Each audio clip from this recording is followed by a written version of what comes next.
How many more whodunits can Rian Johnson come up with? 4, 5, 6, 7? That's really what it was. Welcome. 6, 7. We were just talking about 6, 7 at work today, and I do think it's funny. I'm sorry. It makes me laugh. I want to see your fastest. Okay, ready? Yeah.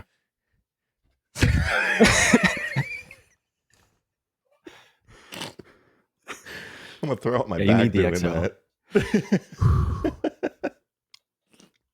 All right. Welcome to the Lost in the Frame podcast. I am your host, Tachi. I'm your host, Malik. I'm your host, Alex, and we're adults. We're all adults. We're all We are. adults. We're so old and cool. And we're so ready for today's episode. Happy Spotify Wrapped season for all those who celebrate. Hooray. Indeed. Allegedly, we were in some of yours. According Allegedly. to our Spotify rap, we were in some of yours. Yes. So there are, you know what? We're new to this.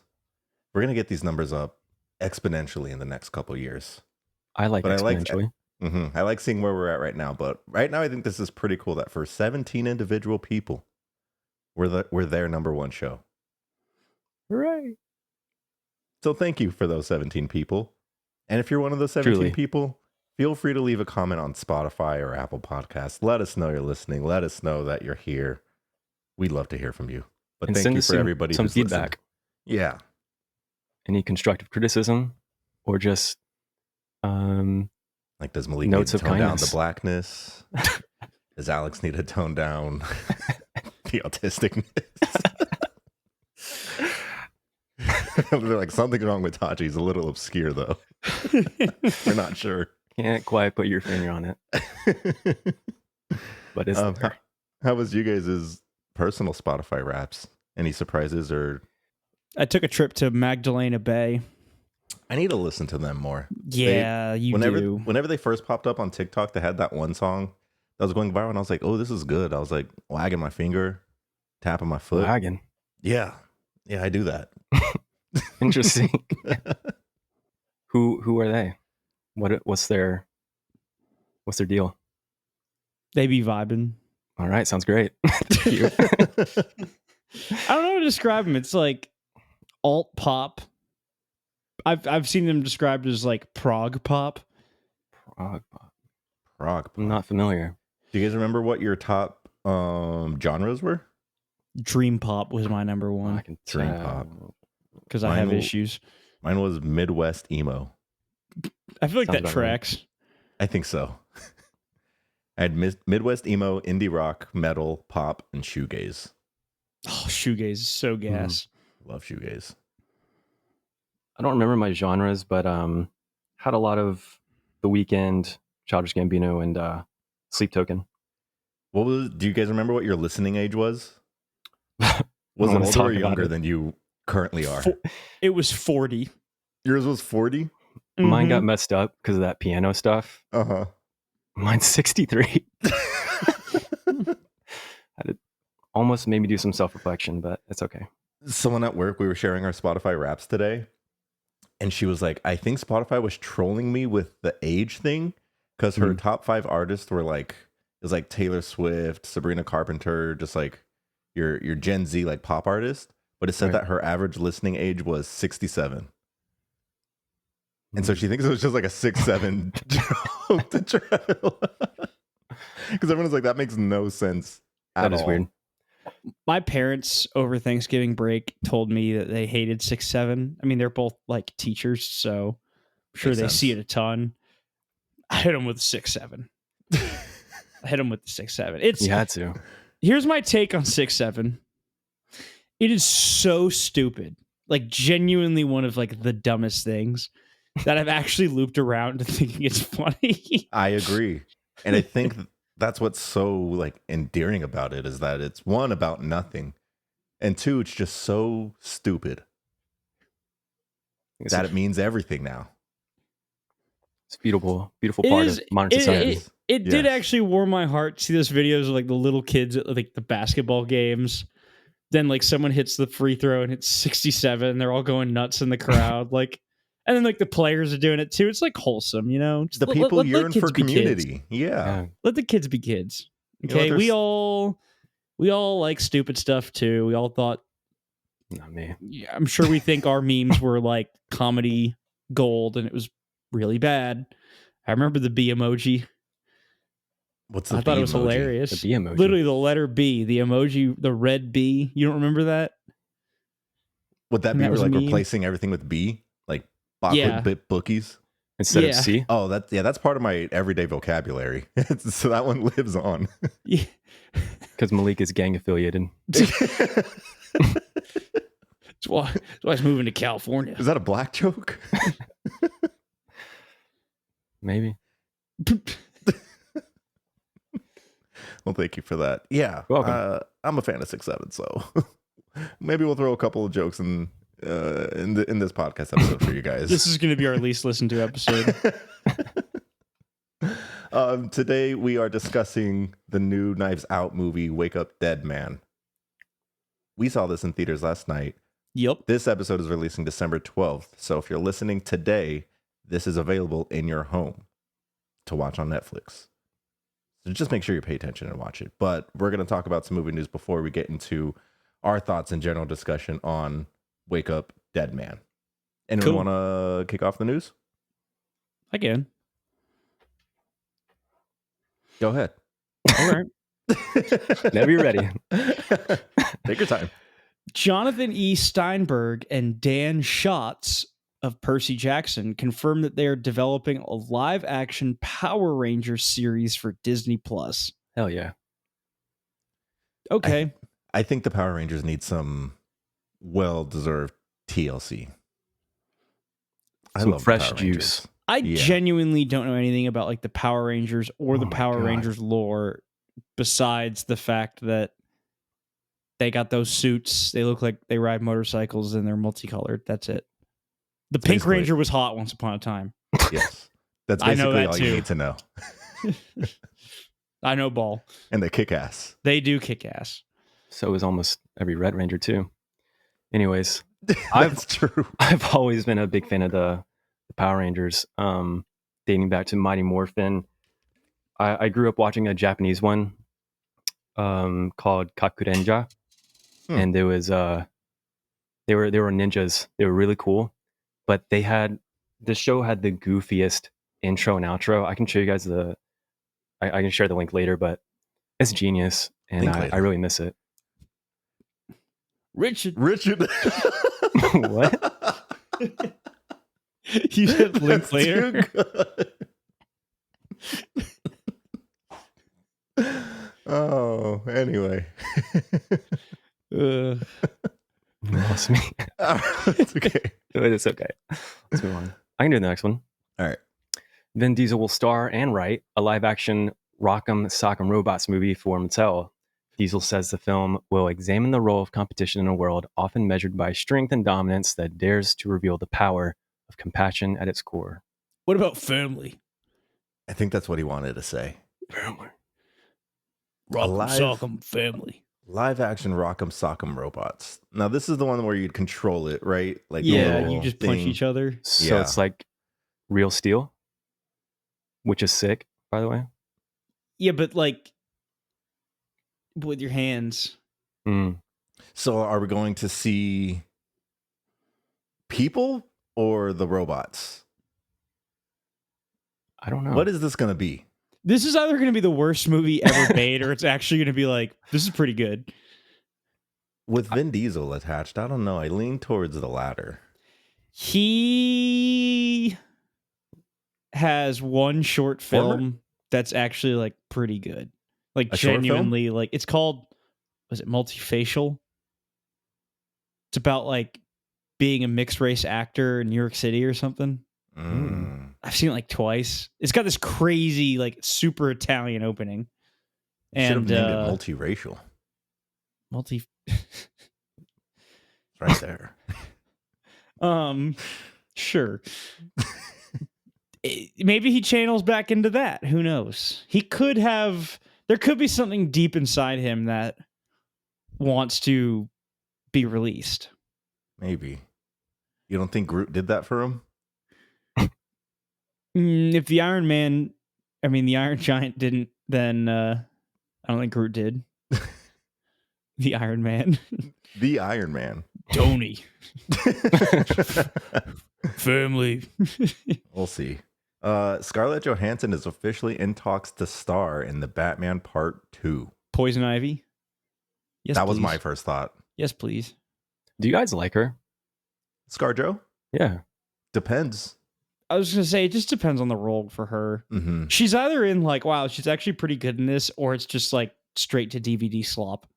I think she's good at balancing the like franchise hits, the money makers. And I would actually maybe not balancing. I feel like she does like a 70-30, like 70 franchise hits and the money makers, and then 30% like the artsy ones. Mm-hmm. But yeah, like Alex said, depending on her role, like, I mean, I do like her. Did she peak in Lost in Translation, though? Don't know. Still haven't watched it. Dude, Same. you have a problem. Maybe I'll watch it tomorrow. Put that one in your watch list 2 years ago and let it marinate. It is. It's been marinating. Here's another one I needed to watch, or I need to watch. Leonardo DiCaprio confirms he will star in Heat 2. We're actually like approaching when that would be in theaters, and it's still not in theaters. So I don't think it's happening. For your little reboot anniversary. Yeah. Here, I'm looking right now. To see if it's going to be released? Yeah. Heat. Nothing. Absolutely nothing. I'll just watch it at home. That's fine. No, because I wanted to. I think we should all watch it together. Okay. As a friend group, because we have other friends who haven't seen it. Let's do it. Organize it. Make it happen. My body's ready. There was another movie we were going to include as a doubleheader. Was it Lost in Translation? I think it was Popstar. Oh, a triple header, perhaps. Something. I'm down for it. As long as Heat is shown on a TV so I can watch it, I'll do it. Yeah. And Popstar. Rolling Stone released their top 20 movies of 2025, and I wanted to talk a little bit about their top 10. Did you guys get to take a look at it? I'm skimming it right now. There are already some I've never even heard of. I'm looking. It's about that time. Are you guys, how's the movie watching been for you guys recently? Are you trying to get caught up on 2025 releases? I'm behind. I'm really behind. I'm grinding. I'm trying to grind. I just went to go see Sentimental Value, and that is Rolling Stone's number 10 movie. No way. What? Black Bag number 3. Get out of here. Okay, no way. Get out of here. There's Marty just no Supreme at way. number 9. No, I'm closing this list. We're moving on. Sorry, Baby for number 8. That one was good. No Other Choice number 7. I'm excited for that one. Train Dreams at 4. Black Bag. So I think I told you guys my story with Black Bag. You fell asleep, right? I fell asleep. Yeah, I need to watch it again. I'm not saying that the movie was bad. I was just sleepy. I had 2 hot dogs before the movie started, and I knocked out. You got glizzied. I did get glizzied. Number 2's Hamnet, and number 1 is One Battle After Another. I watched Black Bag on a plane, and I think raw dogging the flight would have been better. You didn't like it? No, I hated it. And it was it is a movie written by a stupid person about smart people, and it's stupid. Who wrote it? I don't know. John, it's right there in the description in the article. John Le Carre. It's a Steven Soderbergh movie. You don't like Soderbergh, do you? It doesn't seem like you do. No, I'm fine with Steven Soderbergh. Just based off of his last 2 films. This one, and then, what was it? Presents? Oh, that was bad. He did Oceans, right? Yeah, he did Oceans 11. Yeah. He did Oceans 11. I actually liked the Solaris remake that he made of the Tarkovsky movie. Maybe it's just his recent output. Yeah, maybe he's just washed. Yeah, he could be. I don't really see anything relevant. Oh, he since made the Oceans Che Guevara movies. movie? There's Magic Mike. Logan Lucky's fun. I haven't seen it yet. Yeah, I also haven't seen that one. Logan Lucky was really fun. That's Channing Tatum in that one, right? Yep. And Daniel Craig. It's a heist. Mm-hmm. Okay.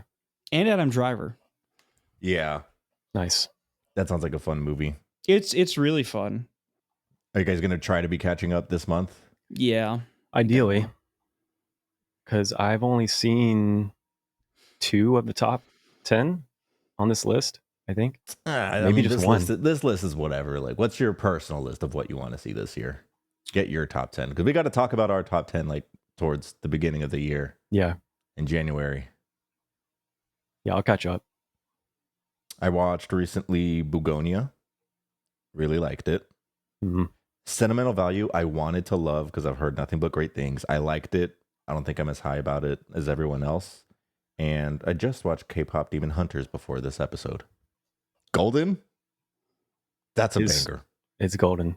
We're going up, up. I had Your Idol spammed like, I don't know, 3 days straight. I was obsessed with that song. It's like the song right after Golden. It's when the Saja boys are being little baddies. Oh, it's a Saja boy song? Yeah. Is that the, what did they say? The one that references like soda or something? No, that's Soda Pop. Okay, Soda Pop. Like, my little Soda Pop. Dang, I'm blanking on Your Idol, but it's my favorite song on the album or the soundtrack. Yeah, there were some bangers. Mm-hmm. It was a cool movie. Good movie, yeah. Yeah. It was pretty. Good looking movie. Are we tired of the Spider-Man Across the Spider-Verse animation trend going on? With every single animated movie. It's not particularly good. I think when they rip it off. Yeah, I think Spider-Verse just kind of mastered it and everyone just wanted to hop on the train. But I am looking forward to that cat movie that's going to have, it's like hand painted or something. We talked about this. Yeah. I can't remember what it's called, but it looks really, really cool. It's a new Disney movie, right? I can't remember if it's Disney or Universal or... Did a trailer come out for it? I remember last time we talked about it, I think we had just talked that we were coming off of Flow and Disney had announced something similar and we just saw some like storyboards and artwork. Is that the same one that we're talking about or is this something else? I'm trying to find it, but I don't know if I'll be able to. That's all right. Yeah. We're getting off track, but... That's okay. You guys ready for the movie? I'm ready for the movie. Okay. Alex? I think I'm ready for the movie. All right. So, Wake Up Dead Man, directed by Rian Johnson. Summary goes, when young priest Judd Duplessis, is that right? Do they ever say his last name? Yeah, I think Duplessis is it. Duplessis, sure. Okay. When young priest Judd Duplessis is sent to assist charismatic firebrand Monsignor Jefferson Wicks, it's clear that all is not well in the pews. After a sudden and seemingly impossible murder rocks the town, the lack of an obvious suspect prompts local police chief Geraldine Scott to join forces with renowned detective Benoit Blanc to unravel a mystery that defies all logic. Starring Daniel Craig as Benoit Blanc, Josh O'Connor, Glenn Close, Josh Brolin, Mila Kunis, Jeremy Renner, Kerry Washington, Andrew Scott, Kaylee Spaney, and Daryl McCormick, who this was my first time seeing. Daryl McCormick? Yeah. He was in Twisters. I don't remember him in Twisters. Oh, yeah. I fell asleep in that one. Out of this cast, he was like the only one that I was not familiar with. You said you fell asleep during Twisters? Yeah. Don't forget my boy Thomas Hayden Church. Oh, true. Thomas Hayden Church. Dog. And Jeffrey Wright. For like I love 5 seconds. Jeffrey Wright. Yeah. I do love Jeffrey Wright. I wish we had more of him. He nailed like his 2 lines though. Yeah, he really did. Just came in on a random day off and killed it and then left. Right. So what were you guys expecting going into this? Are you fans of the series? I'm a fan of this series. I'd say so. Knives Out was like really refreshing and a really good time. I know people aren't as high on Glass Onion. It's fine. It's fine. I liked Glass. Like I think at the worst, I think we could probably say maybe Glass Onion overall could be the worst of it, but like at the worst of it, I think these movies are just a lot of fun. Yeah, I really enjoy Daniel Craig as Benoit Blanc. Like he seems to have a lot of fun with it. Mm-hmm. Like, I don't know what that accent is, but It's a deep Southern accent, maybe a little Savannah, maybe a little Cajun, but it's Southern. who's Little the foghorn leghorn. Yeah, that's what I was thinking of. Foghorn Leghorn. I do declare. It's like Foghorn Leghorn. I sit on you. I only know that from The Office. Same. That's what I was doing. What about you, Tachi? How do you feel about the Knives Out universe? Yeah, no, I love them. I think I kind of agree with the general consensus that second is kind of the weakest, but I really enjoy all of them. I feel like each one kind of hones in on a specific way of approaching, like uncovering the murderer and their motives. And I really like Rian Johnson's creativity. Yeah, I think they're a lot of fun. Like, if he keeps making these forever, we get like 20 more Knives Out movies. I'm cool with it. Do you guys think these movies should be renamed? Because they're like all like a Knives Out mystery. Should they be renamed something like Benoit Blanc Blunders or something like that? I wouldn't say blunders because that's got like a negative connotation. Yeah. But something like Benoit Blanc, you know what I'm saying? Yeah. Like just like a Knives Out I do think mystery. I agree. Yeah. Okay. Because Knives Out was so central to the first movie. Yeah.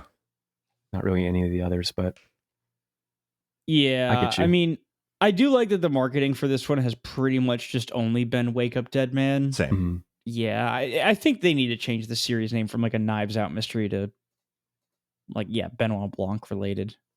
The Scooby-Doo live action. A Benoit Blanc caper. I like that one.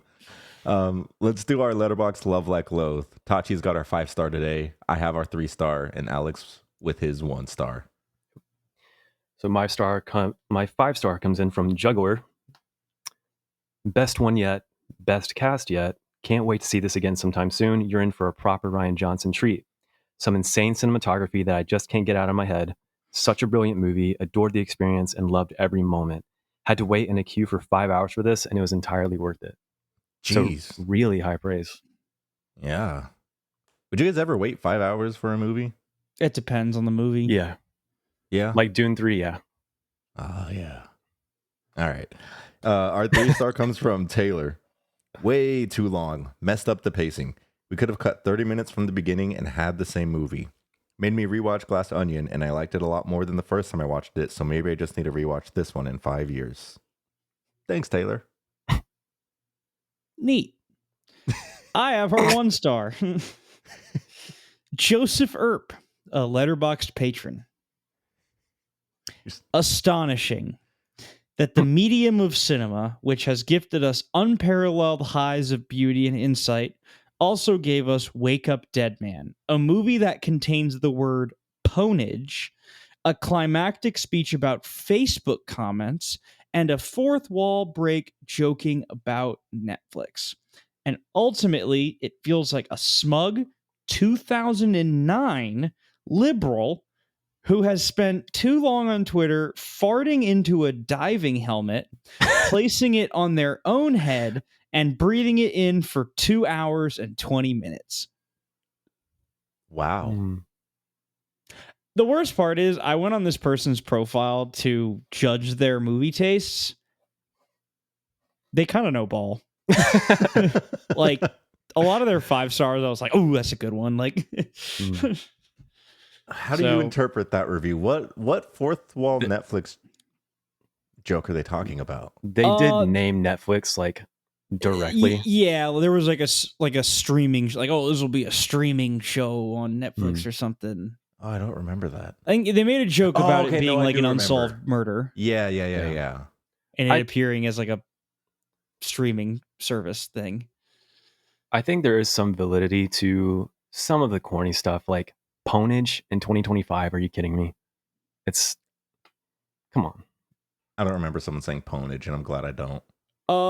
You don't know Get Pwned from like 2009? No, I don't. Yeah, I do. I just don't remember them saying that in the movie. I don't remember who said it. It might have been. I think it was like just like a random commenter, but Benoit Blanc commented on it. He was like, "Owned, but with a P." Owned. Yeah. All right. Well, let's get into what works for each of us. I know you guys don't like Rian Johnson because of what he did with Star Wars and all that. No. like, Let's not get it twisted. Let's back up here. Let's back up here. I know We have audio recording of myself, at least. I can't speak for Tashi. We have audio recording saying I at least respect that Rian Johnson tried to be different. I think it was very, very poorly executed. And he's got an eye for flair. I mean, The Last Jedi is arguably the best looking of the Disney Star Wars movies. Rogue One has some great moments. So, but I don't hate Rian Johnson. I'm not one of those people who post on r/saltier than crate and call him Ruin Johnson. That'd be a little too far. I have my criticisms, but everyone has a bad movie. And while I did go into Knives Out with my guard up, I ended up giving that movie a 9 out of 10 walking out of it. And I've seen it twice. So that's not just like I was, my expectations were low and then, it was great and I overhyped it. No, I just saw it twice and I gave it a fair shot both times and I really enjoyed it. And I really enjoy this series. I don't have a problem with Rian Johnson. All right. I have a problem with The Last Jedi. Agreed. That's fair. And I'm also objectively correct. Didn't mean to ruffle your feathers. I just had to make sure. I just didn't know if it was just The Last Jedi, if there was any ill will towards Rian Johnson himself. Do we think he's going to do anything else besides Knives Out? He probably will. Yeah. I wonder what that would look like. I didn't even realize he did Looper. Ooh. I like Looper. Looper's Break is good. The Last Jedi.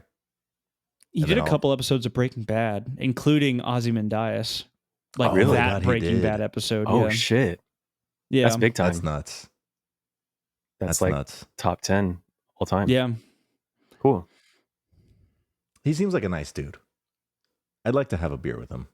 Me too. He gives me oh my god, why am I forgetting his name? He gives me like Frodo vibes. Is he Elijah Wood? Elijah Wood. Like him and Elijah Wood kind of look like he looks like a more evolved version of Elijah Wood to me. What does that mean? I don't know, like older, like wiser. Like that's what Elijah Wood's gonna look like in like 10 years, maybe. No? It's funny you mentioned that because I actually have him right here. He just walks in. Heard every word. Daniel Craig as Benoit Blanc. I think he just gets better and better with each of these movies. And one thing that I really appreciated with this movie, going back to my 3-star review, they said that they could have cut the first 30 minutes out of this movie and we would have had the same movie. I completely disagree. I think the first 30 minutes were like some of its strongest, and I really appreciated like the late entry of Benoit Blanc and just really letting us settle into this small town and this parish and what's going on with Josh O'Connor's character and how he got to where he was. So More like a parish, am I right? yes. Are we going to try to talk about this for a little bit without spoilers, or should we just give a spoiler warning now? I feel like we can't talk about this without breaching spoiler territory. Don't listen to this episode if you haven't seen this movie and you want to see the movie. Just put it on pause, go re-listen to the Exorcist episode or something, and come back in like 2 weeks. Yeah, this episode is meant for you watching it at home, and then maybe Saturday morning, you're wanting to find out what people are thinking about it. You're like, oh, wait, my favorite boys got an episode about this. What do they think? I hope they do a whole spoiler discussion. We're doing a spoiler discussion. So if you haven't seen it and you listen to this, thanks for listening. We love you. We really do. But you're dumb.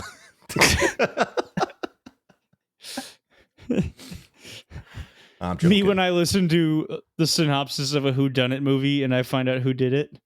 Don't let that be you.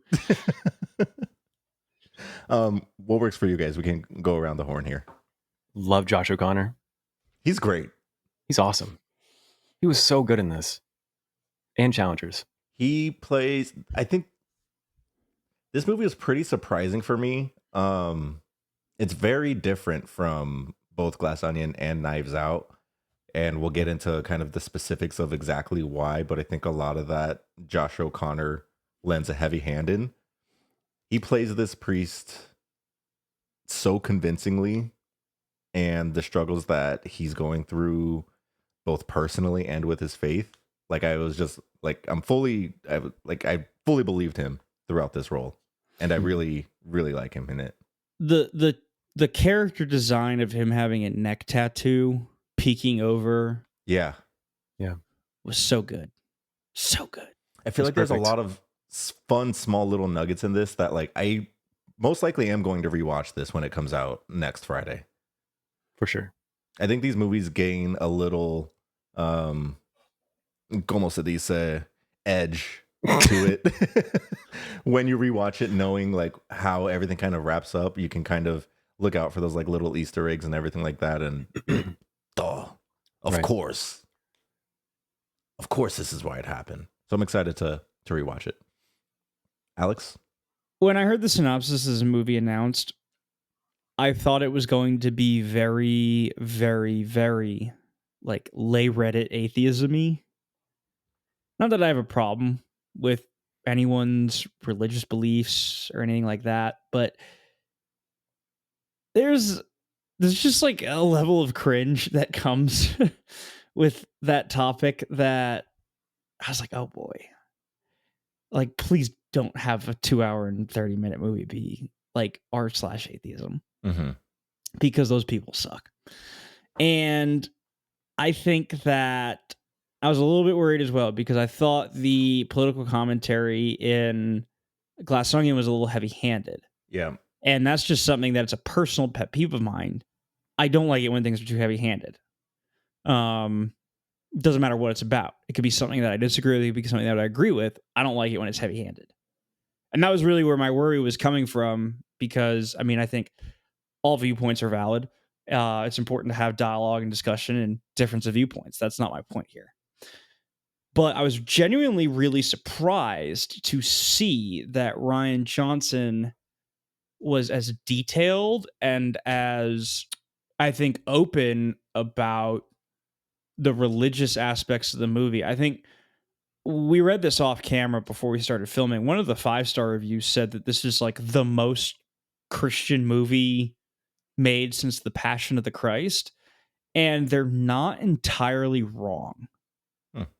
This is a very, I think, like a very overtly religious movie, in a weird way, because Rian Johnson isn't really religious as far as I read. He grew up in the faith, Mm-hmm. but I think he has a lot of respect for it. I don't think he particularly practices it. So I was really surprised to see this almost as like his own personal treatise as to why someone should have the faith. And it made me think that this is actually probably the most thematically daring and bold Knives Out movie that has been made. I think it's the most in-depth. I think it tackles with some pretty heavy stuff for like a slapstick comedy mystery movie. Mm-hmm. And I think it worked really, really well. I think he pulled it off very well, actually. I love Josh O'Connor's character. There are a couple scenes in here that I was just floored with, that I thought were done so well. The most notably being the scene with the receptionist on the phone. Yep. Yeah. I thought that was so well done. I thought Josh O'Connor's subtle acting and his voice inflections, it was perfect. It was perfect. I think it's my No favorite notes. scene in the movie. Yeah. It's one of my favorite scenes of the year. Mhm. I'll put it in that. Maybe like a top 20, but Yeah, no, it's one incredible. that I remember from this movie and I will hold for a long time. It's like, oh, that. Whereas Glass Onion, I don't think had one of those. Knives Out had a bunch of them, but for other reasons, because they were just memorable. I don't think Knives Out was a particularly like impactful, like, whoa. Mm-hmm. I don't think it had many of those scenes. Right. There was the bit at the end though with Anna de Armas like walking out and all the families looking at her. It was probably that's probably that movie's equivalent. Yeah. But I think that yeah, I mean, the exploration of one's faith in this movie and like actually it being like a serious theme, I was not expecting it. I wasn't either. And if you were raised religious or are religious, you will probably have a pretty good time with this movie. It's very interesting, I thought, especially for what it is. Like, it's not philosophical. Like, I mean, it actually is philosophical, but it's not like, you know, deeply philosophical. But I was like, wow, that's actually very. I'm intrigued. I like it. I think it hits on those points, on like those philosophical points, enough to not be preachy, but to have everybody who watches this kind of take away like their own message, because I really feel like this really, it doesn't make the audience want to lean in one direction or another, whether that be faith or non-faith. Like, it kind of just presents both of these possibilities and ways of thinking and just lays them out as they are. And I think that's shown both with Josh O'Connor's character, and Benoit Blanc, who's an outspoken like atheist, and he gives a little monologue in the beginning of why he doesn't subscribe to the church or the faith and everything like that. So you see these two very different people, and this kind of turns into just like a buddy cop movie with these two being center stage. And it worked very well. Their chemistry was off the charts. It really did work for me. Like, walking out of this one, I think out of the other Knives Out movies, I think this is one that I had to take some time and think about just a little bit more. And as I'm like kind of pondering my own feelings with it, I appreciated that was happening with a Knives Out movie, because like I didn't expect that at all. Like, the first Knives Out is just good fun. So is Glass Onion, kind of more over the top, and then this one just really lets you like sit and think with it for a second. So not even just with the whodunit aspect, but just the relationships and the people. I just really, really, really appreciate the intense level of care and attention to detail for Josh O'Connor's character, being a priest, just surrounded by so much, I don't know the word for it, but I guess just finding himself lost in the conflict going around him, and staying true to his like core tenets. Yeah. It was really, really interesting. And I don't know, I was really, really impressed. And the more I've thought about it, kind of like you, the more I appreciated the movie. I know walking out, I was like, I don't really know how I feel, you know? Blah, blah, blah. Yeah. But literally by the time I got to my car and I was, you know, sitting at the first red light outside the Alamo, and I was just thinking, wow, this was a beautiful movie with beautiful messages. And like you were saying, it doesn't really make you sway one way or the other. It just, I think most people will be able to resonate with, I guess, a lot of the central themes. Yeah. I think for me, when we were walking out, I'm like, okay, I know I liked it, but really trying to break down why. I think I was a bit more hesitant because, I mean, this is the third movie in this series. We know they're whodunits. Like, the mystery and how we got from point A to point B is kind of the whole thing. And to be honest, for me, the actual mystery and the actual like whodunit was the least interesting part of this movie. And so when we walked out, I was like, and so that's why I was excited to talk about it today, because it does feel like it has to be a little like recontextualized for how different this movie is. And I think it's just overall a net positive. I agree. Actually, I had already guessed the killer within the first 20 minutes, I think. Pretty easy. Yeah. Pretty easy. And I was just like, why was this so easy? But why am I still so interested? Yeah. Why do I really enjoy what's going on right now? Even though for the next 2 hours, I'm like, okay, I know who it is, but why? You know, how? Like, why But should I still also, care? yeah, but also like what's going to happen to the priest, and yeah, you get it. I really like Josh Brolin in this. He's such an underrated actor. He's very intimidating. He's very funny. And he's a powerhouse in this. Yes. He is a powerhouse. That first confession with Josh O'Connor was hilarious and like terrifying all at the same time. He's like, I've masturbated 4 times this week and 6 weeks since my last confessional, so we're at 30 times. I got lotion. He's like, I finished on the Catholic Corner magazine, which I'm sure is a sin in itself. I'm not sure. Maybe not. Tried it with the hand facing the wrong way. Yeah. That one got me. This is also, I think, the most visually striking Knives Out movie. The church and the mood of the entire movie, between like the church and the forest and the stained glass windows and the light pouring through it or being taken away depending on characters who walk in or out of the room. I disagree. Beautiful. What? Yeah, to which part? It being a visually striking movie. Really? I actually think it was pretty flat. I think visually striking for the Knives Out movies, the most out of these 3. I think the first one is I think the first one was more striking in my opinion. In fact, maybe we're getting a little bit ahead of myself. This was one of my 2 did not work. I keep seeing like the camera shots, how gorgeous this movie was, and the comments and the reviews, and I disagree. I think it's actually fairly bland. And to the point where during like a lot of the storm scenes, I thought the production quality wasn't that great. I think that's fair. No, you're supposed to argue with me. Well, okay, here's the thing. I think it's the best looking. I think it's the best composed shot wise out of the 3. There are a lot of good shots that I like in this a lot. So much so that I think I could put it just barely above the first Knives Out.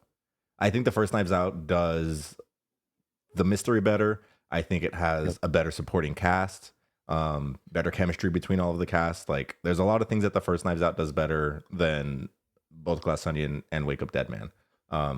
But like for the shots wise, I think I just really like the setting of the church. I think it just really worked for the overall tone of the movie, and then that's why I say that. Now, I have seen people say that like this is like one of the most beautiful movies like ever. Yeah. And that's where I can kind of agree with you on some points where I'm like it's totally fine. But it's not bad. It's not bad. Just doesn't really go out of its way to do like it's one of those things. It's like, I say this from a place of love. If you think this is one of the best shot movies of all time, like just watch something else, please.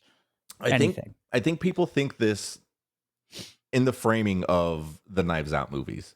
I think there's just a lot of things that weren't expected from this movie that we got, and that makes people just like, whoa, is this the best thing I've ever seen in my life? And I'm like, no, but it's really good.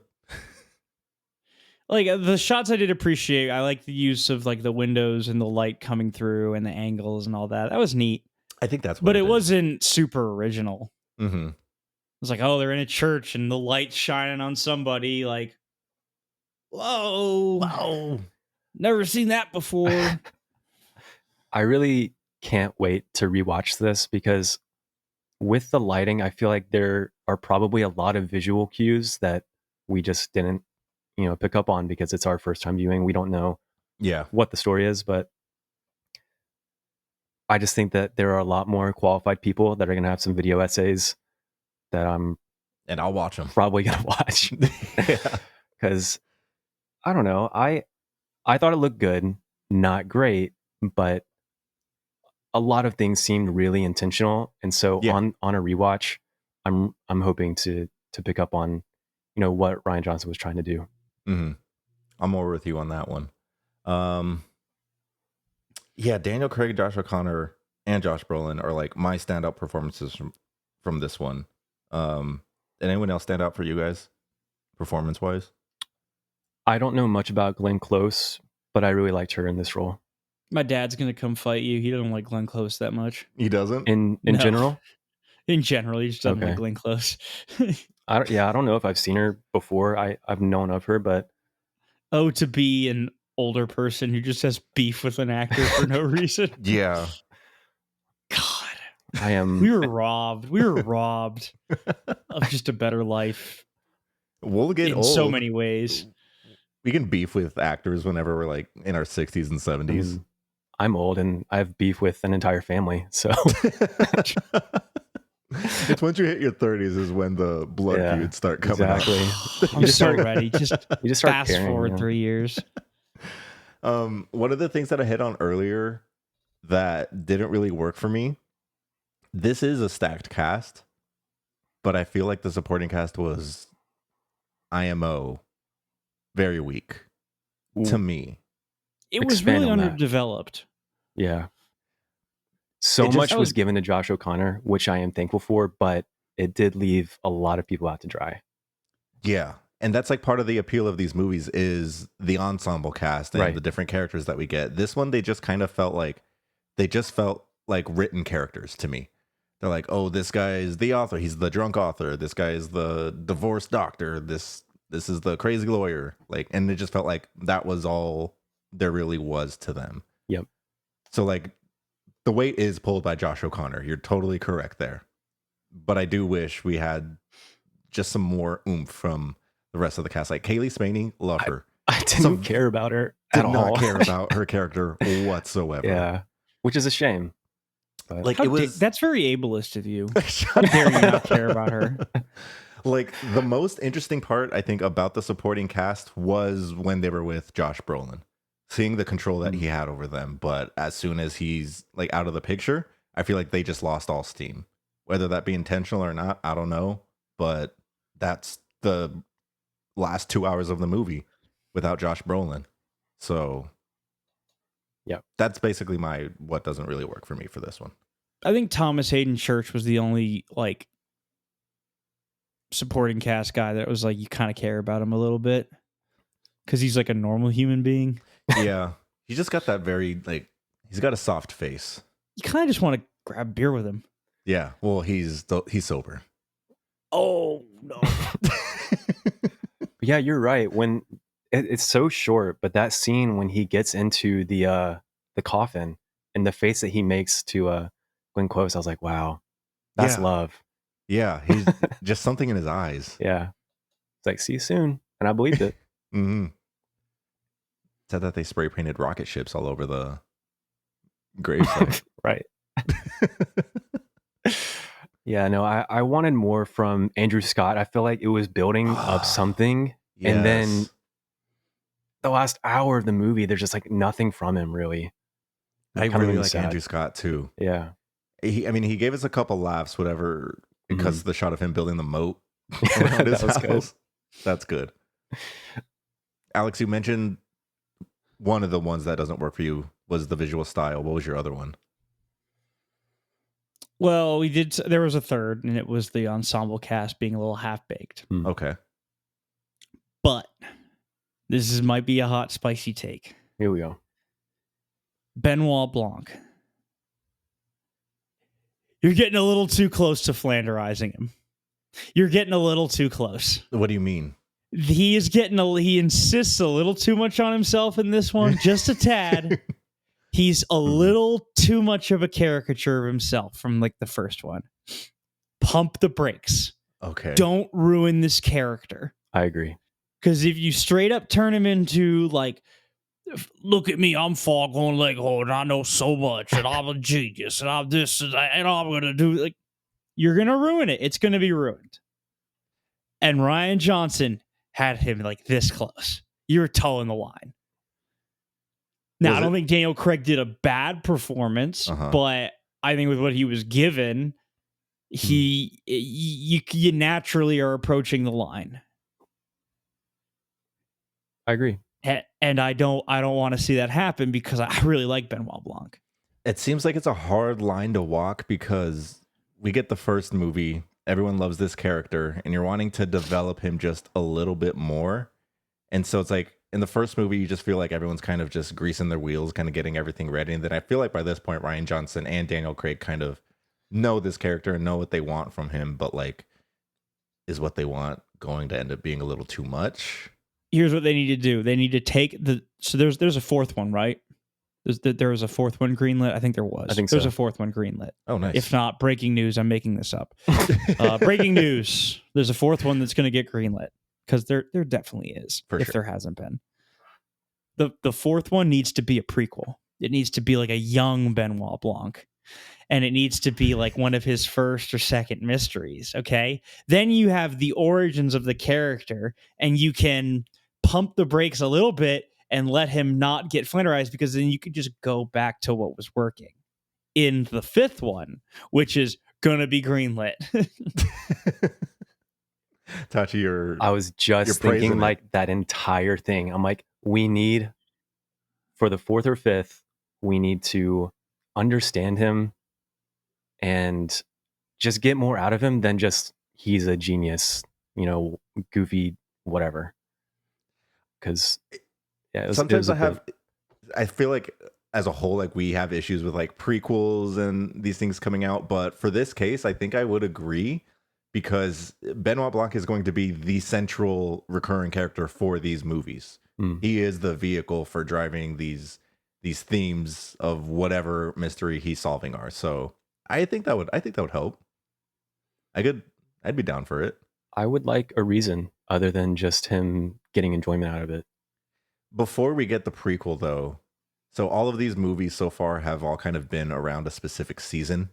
Knives Out in the fall, Glass Onion, summer. This one, though moody, spring because of Easter. Right. So the fourth one, before we get the prequel, I need a winter-themed Knives Out. Do you mean Benoit Blanc'd out? I do. I really do mean that. Let's get to the mystery. We've actually done a pretty good job not spoiling this so far. So if you listen this far and you haven't seen the movie, we're for sure gonna spoil it now. So you got What lucky. are you still doing here? Leave. You're not welcome. Come back and bring snacks. Like I was saying, the mystery I think was the weakest part for me. I think I was a little lost, to be honest, behind like not just like motivations, but like why. I don't think I liked that we didn't find out about this jewel until like the last 15 minutes. I kind of felt like it just got shoehorned in there to give reason and motive. But honestly, I was kind of lost just a little bit. Like, I'm not sitting here watching these movies trying to figure it out, but like once we finally get the whole spiel and everything's going down, I'm kind of doing the Zach Galifianakis meme in my head, and I'm like, where are we right now? I was like, what's going on? It took a moment for me to like put it all together. Like even after they explained it, be like, no, okay, that makes sense. It's just they explained it very convolutedly. Yeah, I thought it was pretty straightforward. What was Jeremy Renner's motive for doing it? I think that's where I was getting lost. That's where I was getting lost. So if you can help provide some insight. He wanted his wife back. Well, he wanted his wife back, and the Josh Brolin's character Wix was going to ruin him, and he had the most to lose. He had the most to lose because drinking while being a doctor, drinking while like working with people, like yeah. Oh, this guy's a hack writer. Oh, okay, like, or like he didn't even threaten. I forget the lady's name. He didn't even like care about her. Yeah, it's just like you're gonna get yours, and then he's like, Kaylee Spaney, you're crippled, and you're not getting better.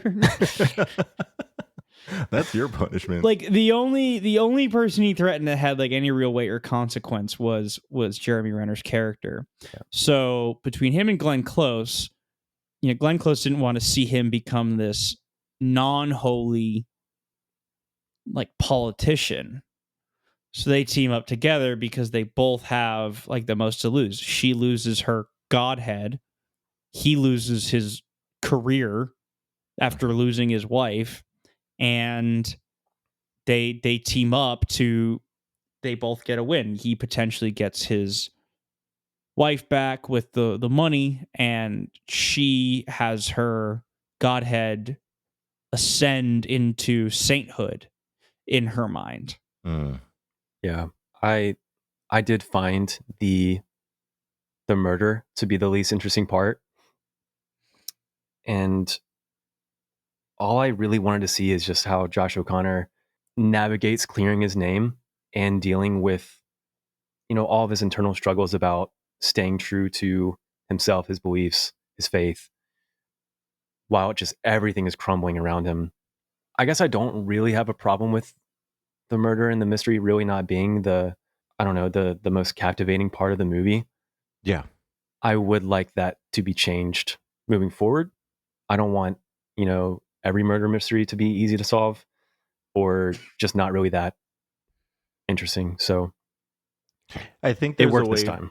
Yeah, I think there will be a way in the future to balance out the tone of like the first Knives Out with the more like thematic presence of Wake Up Dead Man.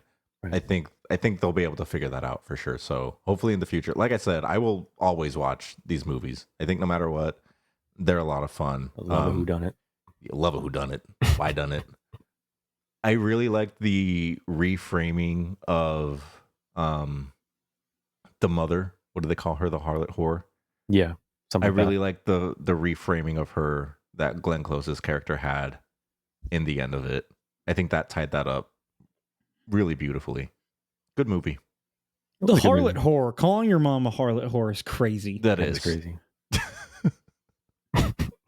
I said, whoever threw that piece of paper, your mom's a harlot whore. It makes sense if you watch the movie, trust me. Which you should have if you're listening to this episode. Yeah, why are you still here? What are you doing? Here's an hour of us Just a glutton chastising for Liz. pain. A masochist. I thought he spoiled the movie. Oh, God. We're a different side of movie reviews. We haven't really covered basically like a tertiary villain, which is the son. What do you guys think about him? I kind of lumped him in with the rest of the flock as just like fairly half-baked.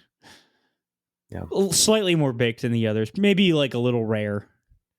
I think there might have Medium rare. been something interesting with him, but when I think of the things that could have been interesting with his character, I think we already got out of Josh Brolin and his control over like the congregation. So yeah, I don't feel any certain way about him. Just, yeah, like I said, lumped in with the rest of them.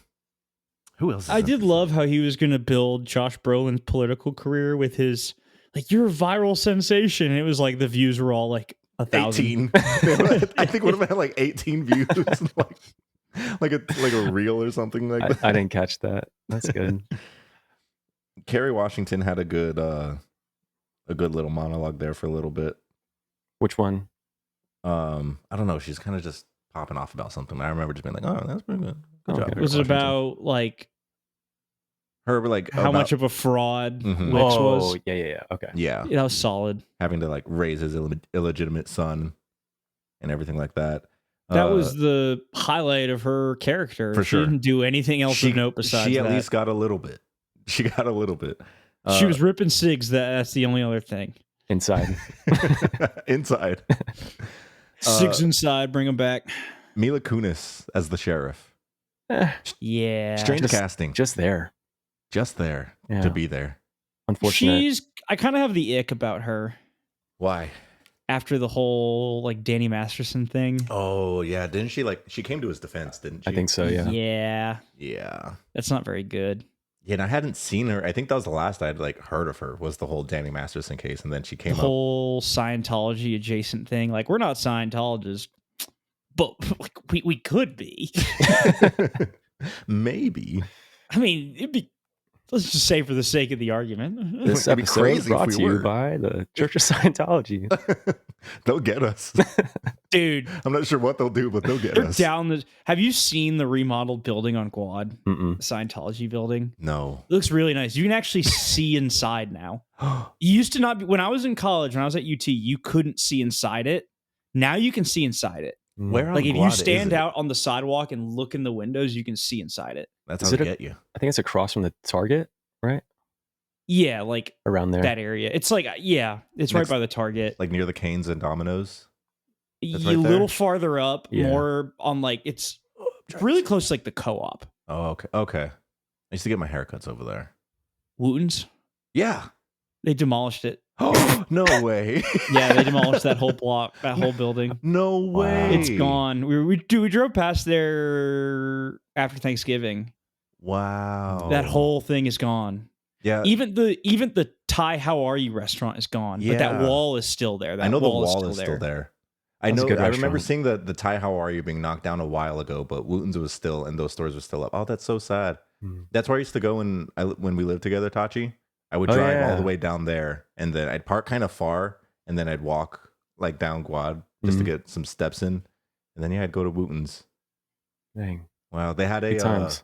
a bullet hole in their glass from the shooter from whenever that happened. The The tower? 60s? Yeah. There was like Wow. not in the window, but like there's like a marking on the wall. And like the first time I went there, they told me the story. I don't know if that's actually true, but I mean, the bell was right there, so I fully believed it. That's nuts. Yeah. That's nuts. I hate, to go off on a tangent, I hate the amount of like old Austin stuff that has been torn down for copy and pasted apartment building number 8,000. It's been Yeah, Rainy Street's a Dramatic. travesty. It's Rainy Street. Yeah. It's the crazy. amount of change since I moved here in 2016 Yeah. is Same. horrific. I mean, Graffiti Castle, gone. Mhm. Gone. Historic Rainy Street, gone. Gone. Parts of Guad now, gone. Yeah.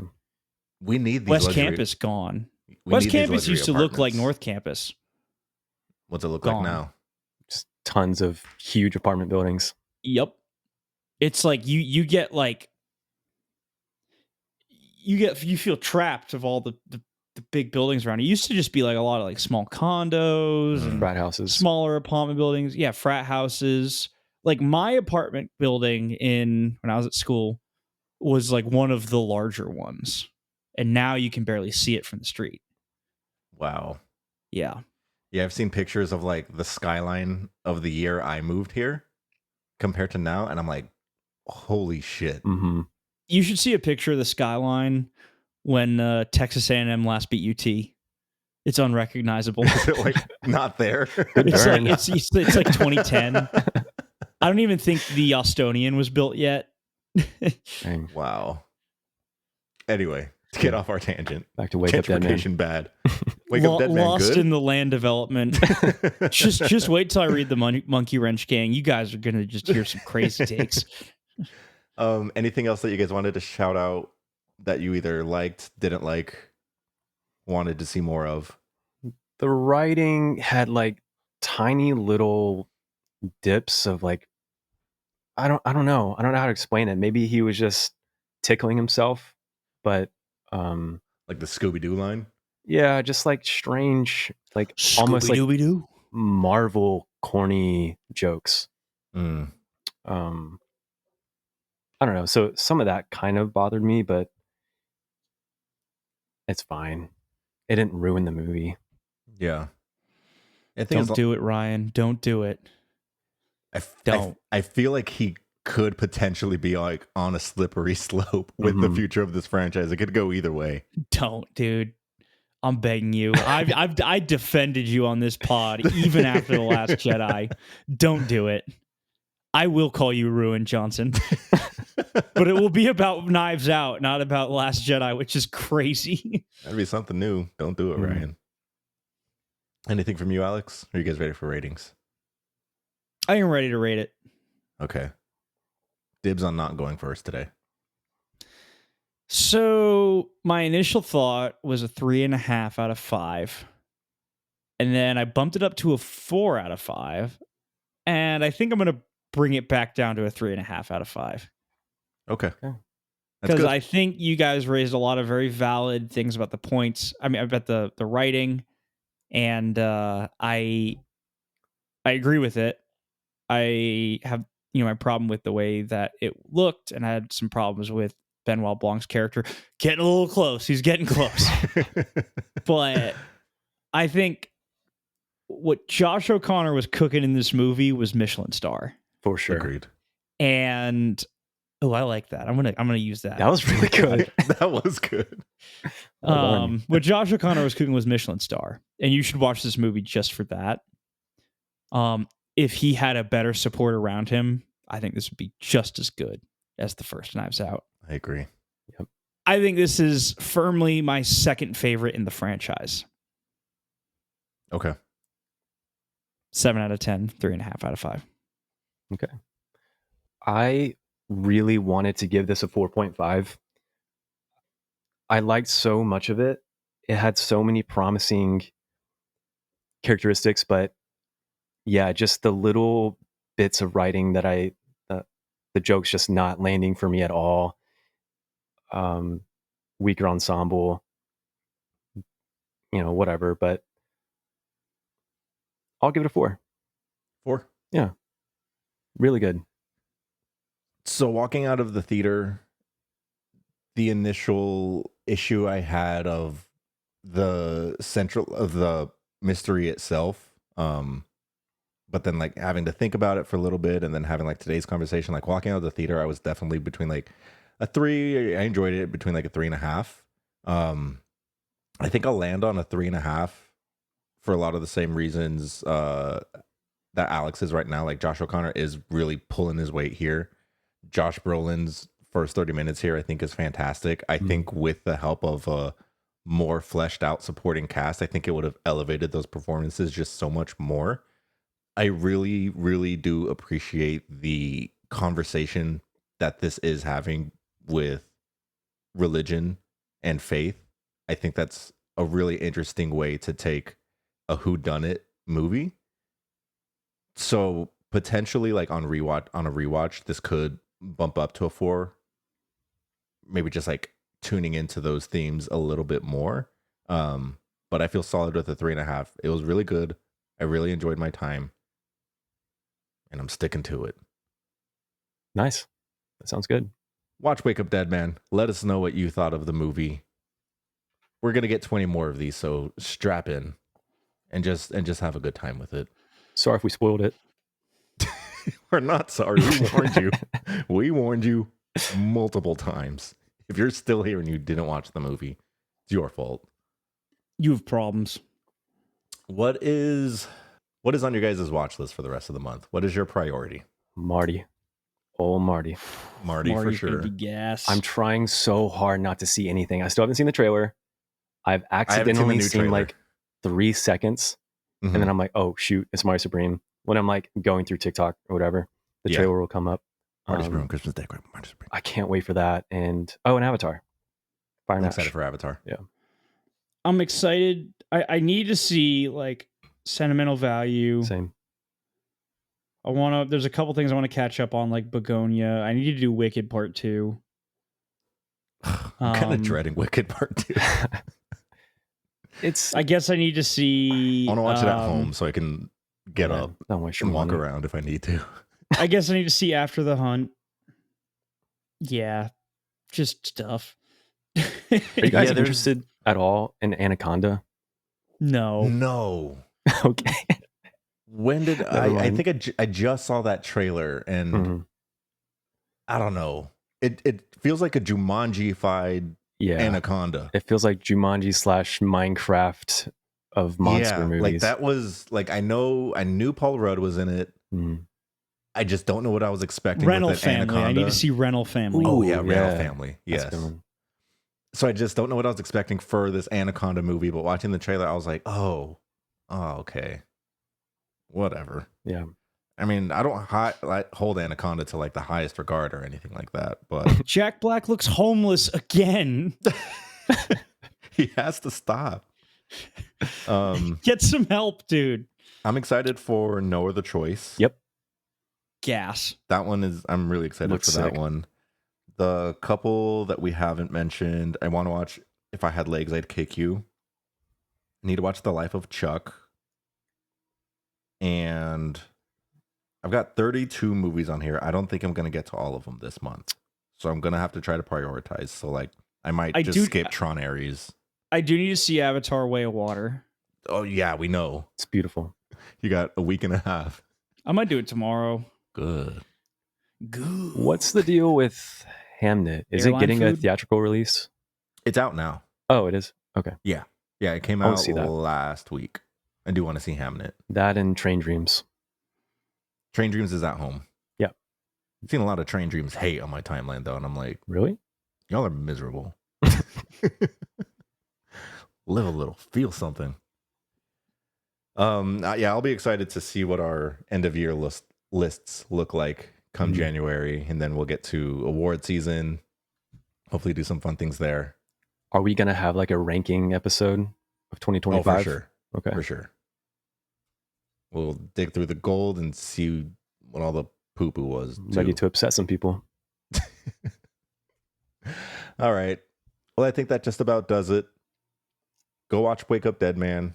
Go into it spoiler-free. Watch it before the internet tells you to hate it. We liked it here, and it's good. So let us know what you thought. We'll see you in the next episode. Have a good night. Thanks. Peace. Bye.